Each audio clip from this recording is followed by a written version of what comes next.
thanks to the support as a channel member, Chris Spencer. Oh, we have never had a better opportunity to make a big pile of cash. It's FA Cup second round day. We're at home against a team that, if we hit them on the right day, are beatable. If we can pick up a win, FA Cup third round, away to Manchester United, and we all buy a speedboat. For the record, that third round draw hasn't actually been done yet. That's just the dream. I mean, I have stupidly signed a new contract just days before we're about to become super duper rich. So I'm tied down to a new 2-year deal on my existing £575 a week. I do get a bit of a promotion wage rise, but I'm now already rethinking this. If we win this and get £1 million in the bank, I feel like I could have squeezed a little bit more money out there. One other thing to show you as well, which I don't think I've shown at any point in the series so far. Every time I've asked for a coaching course, the board have said yes, presumably because there's money in the bank. I'm currently studying for my Continental A licence in the National League North. I have never been this qualified before, ever.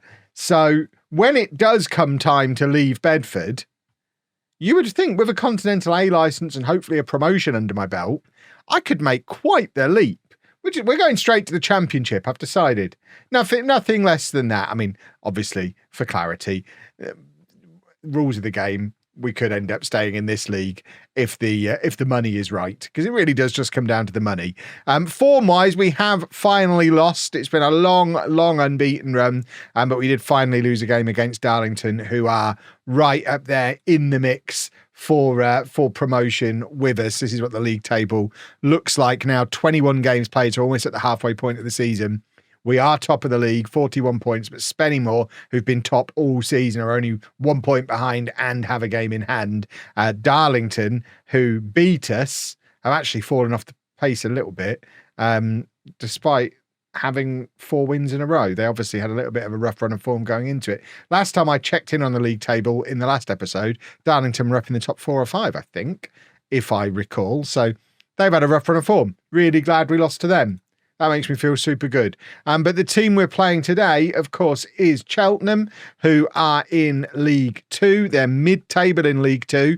They are only 6 points off the top of the league, so it doesn't necessarily tell the whole story. But having shown in the previous episode that we can beat a team from 1 division above us, can we now beat a team from 2 divisions above us when we're in great form and they're not? It really tests my theory that the promotion teams in the National League and the National League North and South are as good as like a mid-table League 2 team. I think we're more evenly matched than you would necessarily expect by looking at the football pyramid. I could be about to be proven very, very wrong, and we are going to have to do it without Middleton, who is injured. In fact, is the game now? Have I come back early? We're not playing for a week. We'll pick the team in a week's time when we know who's fit and who's not. I'll meet you in why have I come back a week early? I'll meet you in a week. Imagine if I leave now. I might get an injury. I might be gone in a week's time. I'm high in demand. There we go. It is now match day against Cheltenham, and this is the 11. It's Casagrande in goal, a back four of Strachan, Taylor, Kirk and Robinson, Cannaville and Compton in midfield, Malona on the left, Reece Dottin on the right, Sina and Francis together up front as we do continue to await the return of Middleton. Now we get the team submitted and fingers crossed, book our spot in the FA Cup third round and all of the delicious money that potentially comes with that round, that money spinning opportunity. So go out there and do a football, you bunch of rascals. We're ready to play against a Premier League team and see what happens. I think it'll be super fun. The other thing to bear in mind, of course, although I've said ability-wise, I think we probably match up reasonably well with a team like Cheltenham. The one big thing to bear in mind, of course, is that we're part-time, they're full-time. So their fitness levels are going to be a lot higher than ours. So although we've got a number of players who maybe wouldn't look out of place in this team, they're obviously not going to be as fit as the Cheltenham lot. So if we do have to go to extra time today, that is where the higher level team you would expect to have an edge. So not only do we need to beat a team from a higher league, We need to try and do it in normal time rather than having to get to the point where everybody starts to get all tired. Robinson plays it forward to Francis, who's peeled out onto that right-hand side and then basically cleared it for Cheltenham, which is a strange one. But Robinson gets the cross into the area looking for Cena, and really Cena should be challenging for that. He kind of just let it float over him when he's tall enough to get involved. And that is lovely from Cena. The little nod down to Francis. There is an offside flag in there somewhere, but that's what we want from that. It's not big man, little man. It's big man, quick man partnership. You aim for Cena. He has the nod down, and you've got Francis and the two wingers all playing off him. And occasionally the wingers will combine, use their pace, get in behind and slide it across for the big man to apply the finish. But the front four really does work well now in its current form. It's a lovely pass through from Compton. Francis does get in behind his fullback, just slides it across. It's super easy for Cena. And it's 1-0 to Bedford. And we're starting to dream a little bit, boys and girls. It's Cheltenham with the corner, 36 minutes on the clock, and Taylor heads it clear. That's one of the reasons we've got the big 6'5" defender in today. We want big aerial physical presences throughout the team. And I mean, he demonstrated why there. Big, strong, dominant headed clearance from the corner. And now it's Cheltenham kicking things off again with a goal kick. It ends up with Canaville in midfield, and now Strachan to Mylona. Mylona all the way back to Taylor. And now Taylor back to Mylona again. It's an extravagant 1-2. And Mylona, this is lovely work for him, all the way into the area. I mean, he very nearly scored a wonderful individual goal. Can't help but think he probably should have been looking for the cross, because there were players in the middle ready to tap that in. Francis kind of modelled the correct behaviour there earlier in the match when he just rolled it into the path of Cena for the easy finish. Mylona trying to put on a show all on his own and unfortunately not able to finish it off. And if we end up getting knocked out today, we'll be having a word with him about why he cost us the opportunity to go 2-0 up against a Football League team, because that would have been super duper. But we're approaching the hour mark. Weirdly, we're dominating possession, which we never ever do, which indicates that Cheltenham are probably playing a similar Route 1 very direct system, and I guess we're just ending up with more of the ball because we're the home team. I mean, they're playing this very negative flat back seven, but it's not a flat back seven where they're knocking the ball around and keeping a lot of possession back here. They're clearly lined up to have those 7 players to try and stop us scoring, and then they're just kicking it forward, aiming at their front 3, and most of the time it's coming straight back. It's a weird way for the supposedly better team to set up, but we're not going to argue. Mylona's going to come off. Davidson's going to come on for him. We're also going to take off Reece Dottin and bring on Terrell Whitaker. You got to in the FA Cup. You lot want that boy to perform, so let's get him on. And Fleming can come on for Strachan as well, just to keep some energy in the full back areas. But I think we all want another Terrell Whitaker moment. We got one in the last round. He's one of our senior players on the player hierarchy, so it doesn't hurt to have a senior player on the pitch in a game like this, even if he's someone that we don't really use. Like, he came to me for a team meeting before this match, said, "Boss, I know I'm really only an emergency option, but I wish I could play a little bit more," and my heart was breaking for him. Terrell Whitaker, 30 goals last season, knows he's only an emergency backup now. "Please, can I have some more game time?" I said, "No, Terrell, you probably can't." And he was like, "Oh, fine, I don't want to leave. I'll just carry on being an emergency backup." Well, you're getting on the telly. We'll be on wherever the FA Cup highlights live now. You're on the pitch for this. Maybe you can score a goal. Fleming to Davidson on the left-hand side. Now Canaville to Davidson again. Ball over the top for the run of Cena, who was never going to get there ahead of his defender. That was the wrong pass for Cena. That's the pass you play for Whitaker. And hopefully it doesn't end up costing us. But it is Cheltenham, and Casagrande hasn't had to do anything all afternoon, but steps up when we need him to make the 93rd minute save. And that has been relatively easy, which is an insane thing to say, but the money continues to pile in. If we look at the club balance now, we're already up to 430,000, even before a third round tie. This is where it would be lovely to have draws in the game. Sports Interactive, if you're watching, and I know you are, I would like to be able to do the FA Cup third round draw, please. Alas, we're not going to be able to, so we're just going to wait for it to appear in the inbox and cross our fingers, hoping for that big away game against a big Premier League team. We don't need to see all of this. Come on, give me the draw. Where's the draw?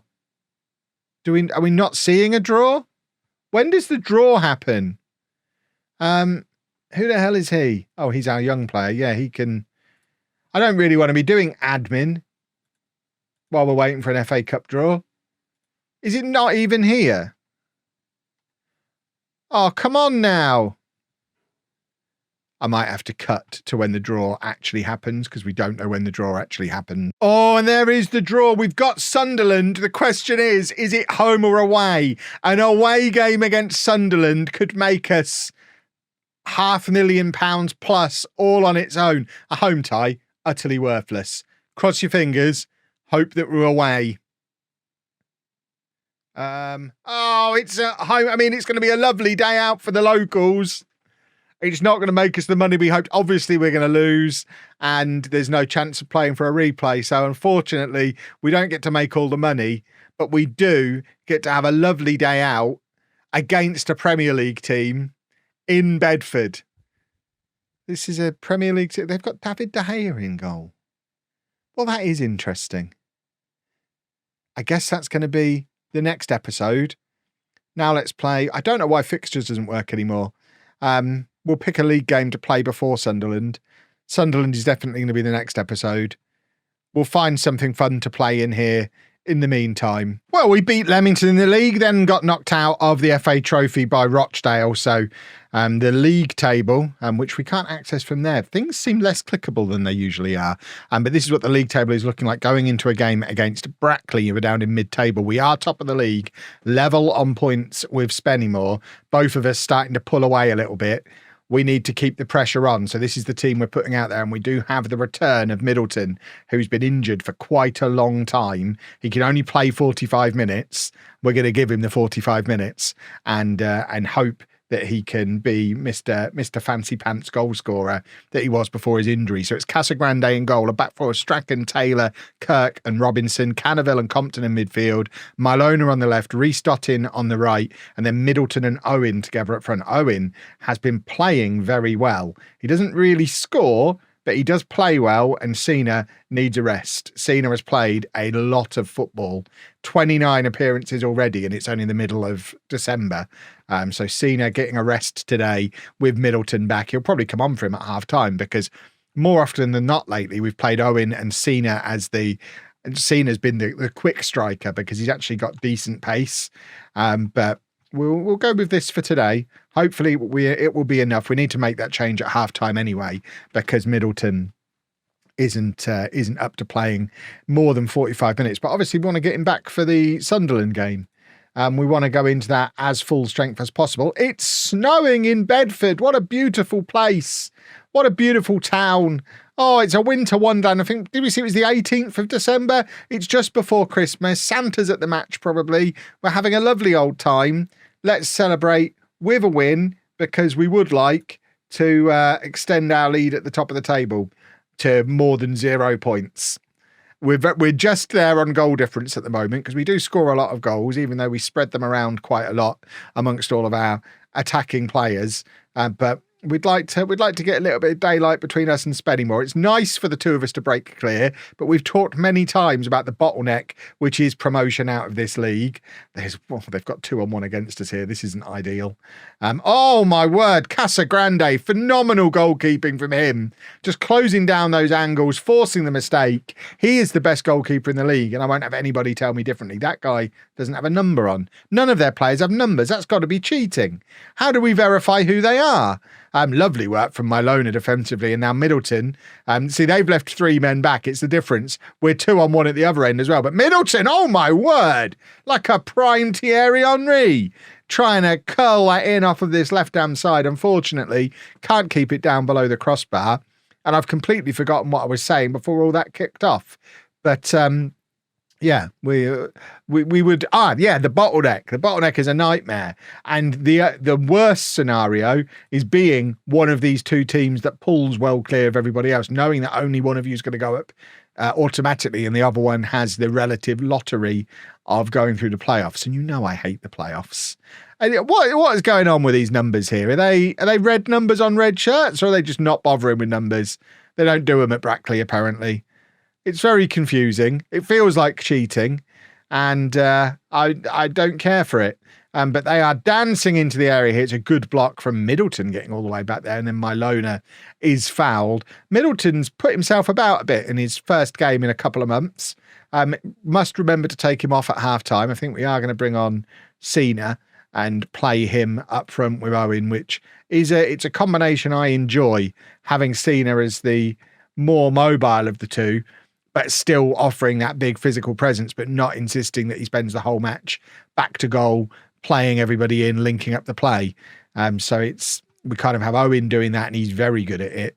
And then Cena gets to be a little bit more direct with trying to get on the end of crosses, trying to do goals, rather than being that link-up man, but still offers us the clearance from the corner. Unfortunately, he cleared it right into the path of a Brackley player who has stuck it in the top corner from the edge of the area, and we are in the rare situation for us of being behind at home. We've only lost 2 league games all season, but we have just lost to Rochdale, and we are all aware of the ongoing FM issue for years and years. It's an FM26 issue. It's an FM issue in general. When you have a big game, everybody gets distracted by the big game. We're like 3 matches away from playing against a Premier League team in the 3rd round of the FA Cup.